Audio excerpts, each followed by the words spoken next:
karena kasih setianya mempertemukan kita kembali dalam acara renungan pagi hari ini. Tahukah saudara-saudara bahwa Allah sangat mengasihi kita? Ya, ada tercatat dalam Yohanes 3 ayat 17, sebab Allah mengutus anaknya ke dalam dunia bukan untuk menghakimi dunia, melainkan untuk menyelamatkannya oleh Dia. Saudara, misi Bapa mengutus anaknya adalah untuk menyelamatkan dunia, bukan untuk menghakimi dunia. Mengapa Bapa ingin menyelamatkan? Ya, karena ayat sebelumnya, yaitu di ayat ke-16 mengatakan, karena begitu besar kasih Allah akan dunia ini, sehingga Ia telah mengaruniakan anaknya yang tunggal, supaya setiap orang yang percaya kepadanya tidak binasa, melainkan beroleh hidup yang kekal. Tuhan Allah menyelamatkan kita karena Dia sangat mengasihi kita semua.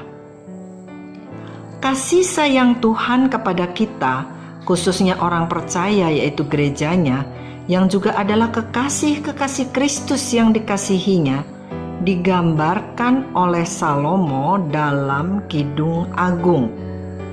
Kidung Agung 2 ayat 10 tercatat, "Kekasihku mulai berbicara kepadaku, bangunlah, manisku, jelitaku, marilah."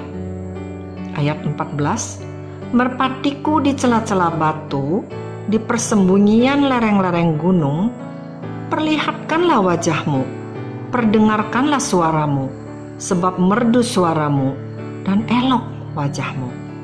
Jadi sekali lagi saya bacakan ayat 10 dan ayat ke-14. Bangunlah atau rise up bahasa Inggrisnya. Bangunlah manisku, jelitaku. Perlihatkanlah wajahmu, perdengarkanlah suaramu, sebab merdu suaramu dan elok wajahmu. Saudara-saudara, pemuda-pemudi kita mempunyai panggilan sayang-sayangan. Ada honey, ada love, ada sayang, ada buncis, ada wah macam-macam deh. Nah, Alkitab kita juga keren. Alkitab mencatat kita dipanggil oleh Allah sebagai my dove, merpatiku. Merpati selalu hidup sepasang dan mereka setia kepada pasangannya.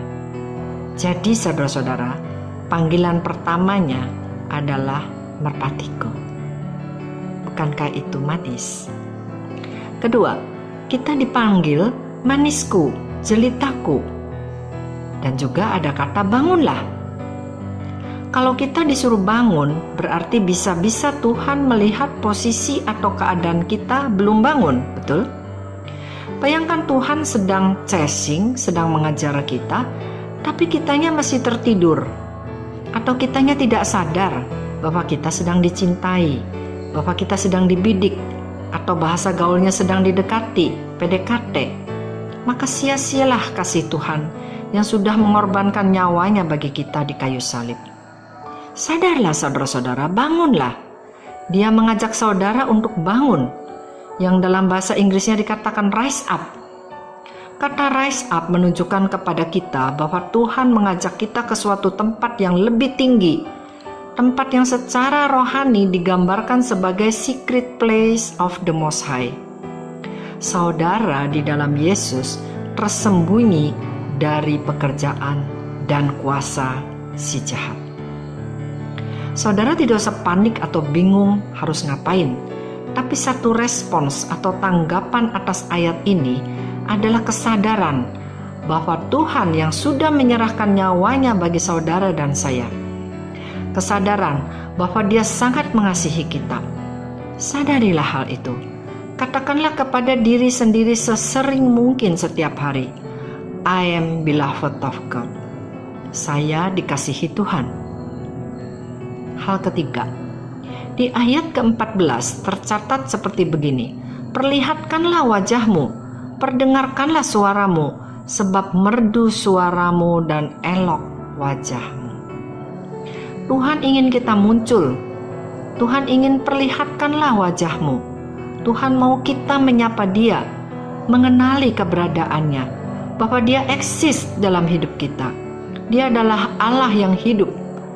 Perdengarkanlah suaramu, sapalah Dia, perkatakan yang manis, bersyukur akan kasih-Nya, pujilah Dia, bacalah firman-Nya.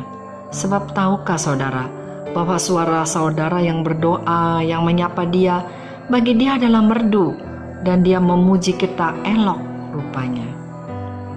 Kekristenan bukan sekedar agama, tetapi keintiman, relationship.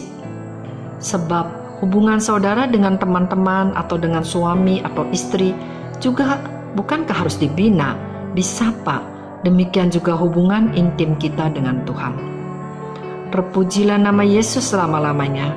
Selamat menjalani aktivitas hari ini dengan satu kesadaran baru, bahwa Tuhan kita hidup. Dia sangat mengasihi kita, dan Dia ingin memuji suara kita. Dia ingin memuji wajah kita. Bangunlah. Haleluya.